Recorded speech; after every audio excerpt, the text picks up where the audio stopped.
अब सुरक्षा बलों ने जम्मू कश्मीर में फिर से ड्रोन वाली साजिश को नाकाम किया है। इसको लेकर एक बड़ी खबर आ रही है। आपको बता दें, बीएसएफ ने जम्मू के अरनिया सेक्टर में इंटरनेशनल जो बॉर्डर पड़ता है वहां पर एक ड्रोन को स्पॉट किया था। पाकिस्तान की ओर से ड्रोन फ्लाई कर रहा था और उस पर फायरिंग करके उसे वापस भेजा गया है पाकिस्तान की ओर। बीएसएफ ने पूरे इलाके में अब सर्च ऑपरेशन शुरू कर दिया है और बताया जा रहा है कि इस ड्रोन के जरिए इस इलाके में कई बार विस्फोटक गिराए गए हैं, बॉम्ब्स भी गिराए गए हैं।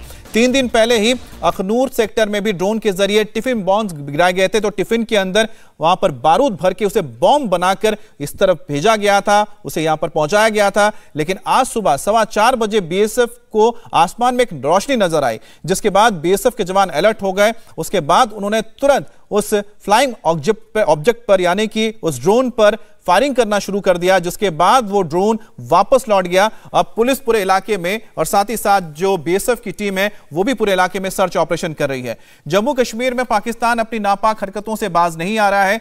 3 दिन पहले अखनूर सेक्टर के कानाचक में ड्रोन से टिफिन बॉम्ब्स गिराए गए थे और जांच में खुलासा हुआ था कि टिफिन बॉम्ब में मैग्नेट आईडी लगे थे। मैग्नेट आईडी का मतलब होता है कि ऐसे बॉम्ब जिसको अगर आप किसी गाड़ी के ऊपर फेंकेंगे, क्योंकि स्टील होता है, लोहा होता है, तो उस पर चिपक जाता है, फिर वो ब्लास्ट कर जाता है या फिर गाड़ी के नीचे लगा दिया जाता है। इन आईडी में 3 अलग अलग टाइमर लगे थे, लेकिन सुरक्षा बलों ने पाकिस्तान की साजिश को नाकाम कर दिया। अब अरनिया में फिर से ड्रोन वाली साजिश साफ हुई है, जिसको बीएसएफ के जवानों के चौकस रहने की वजह से स्पॉट किया गया और उस ड्रोन को चैलेंज किया गया, जिसके बाद वो ड्रोन वापस पाकिस्तान की सीमा में लौट गया।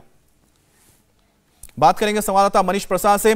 मनीष, ये जो ड्रोन को लेकर लगातार खबरें आ रही हैं, अब बीएसएफ के पास कितना कारगर इक्विपमेंट्स तैयार किया उन लोगों ने, या फिर हम कह सकते हैं उन्होंने अपने सिस्टम को अपडेट किया है जिसके जरिए इन ड्रोन्स को स्पॉट करना आसान हो गया है पहले से?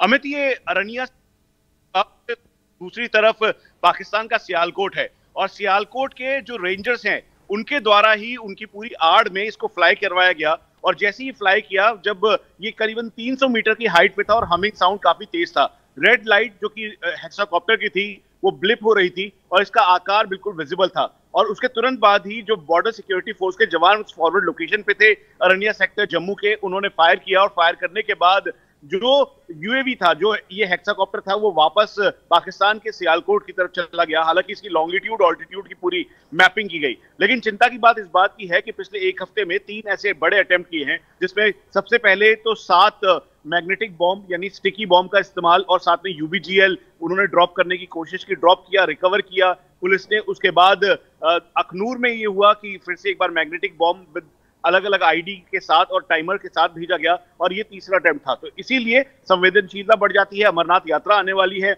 उसके अलावा जो यहाँ पे आतंकी हैं जो पिस्टल का इस्तेमाल कर रहे हैं, तो इसीलिए हेक्साकॉप्टर के जरिए पिस्टल या फिर आईडी के तौर पर स्टिकी बॉम्ब का इस्तेमाल किया जा रहा है और वो यहाँ से भेजने की कोशिश कर रहे हैं। लेकिन बॉर्डर सिक्योरिटी फोर्स और साथ में सिक्योरिटी फोर्सेस इस समय चारों तरफ से घेराबंदी कर इन पूरे एरियाज को कॉर्डन कर रखा है और कोई भी मूवमेंट, चाहे रेड ब्लिप दिखाई दो, तो पूरी तरीके से ये ब्लैंकेट ऑर्डर है कि आप उसमें फायर करें और उसको पूरी तरीके से डैमेज करें।